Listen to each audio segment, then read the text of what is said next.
আজকের মিছিলে যারা অংশগ্রহণ করেছেন, আগামী দিনেও আমরা আপনাদেরকে পাশে চাই।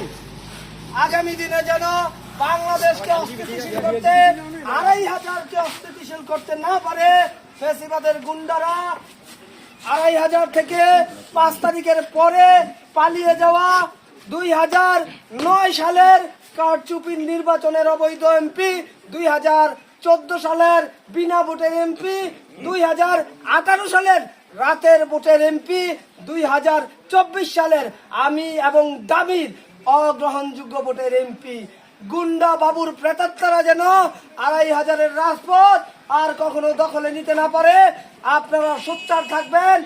পাড়ায় পাড়ায়, মহল্লায় মহল্লায় ফ্যাসিবাদের বিরুদ্ধে প্রতিরোধ কমিটি গড়ে তুলুন। যেখানেই জয় বাংলার লোক দেখবেন, আপনারা তাদেরকে আটক করবেন। ফ্যাসিবাদের প্রেতাত্মাদের বিরুদ্ধে আমাদের জিরো টলারেন্স, তাদের কোনো ক্ষমা নাই। তারা যদি আরেকবার বাংলাদেশে মাটিতে পা রাখতে পারে, বাংলাদেশকে ওরা ভারতের কাছে বিক্রি করে দেওয়ার সমস্ত আয়োজন শেখ হাসিনা সম্পন্ন করেছিলেন।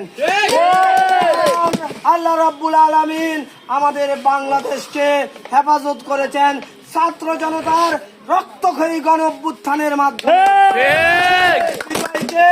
কখনো ছিনিয়ে নিতে দিব না, মাথাচাড়া দিয়ে উঠতে দিতে দিব না। যতবার বাংলাদেশ সংকটে নিপতিত হয়েছে, যতবার বাংলাদেশের সার্বভৌমত্বের উপর আঘাত এসেছে, ততবার বিএনপি রুখে দাঁড়িয়েছে, বিপক্ষে সমস্ত ষড়যন্ত্র নস্যাৎ করে দিয়েছে। আগামী দিন যদি বাংলাদেশে রাষ্ট্র ক্ষমতা বিএনপি হাতে পায়, তাহলে শান্তি, সমৃদ্ধি এবং উৎপাদনের বাংলাদেশ গড়ে তোলা হবে। তারেক রহমানের ঘোষিত ৩১ দফার ভিত্তিতে রাষ্ট্র পরিচালিত হবে। ইনসাফ, ন্যায্যতা এবং আপনার গণতান্ত্রিক অধিকার ফিরে পাবেন। প্রিয় উপস্থিতি, বাংলাদেশ জিন্দাবাদ, বাংলাদেশ জাতীয়তাবাদী যুবদল জিন্দাবাদ, ২৫০০ উপজেলা যুবদল জিন্দাবাদ, আর উচিতপুরা ইউনিয়ন যুবদল জিন্দাবাদ। ধন্যবাদ সবাইকে।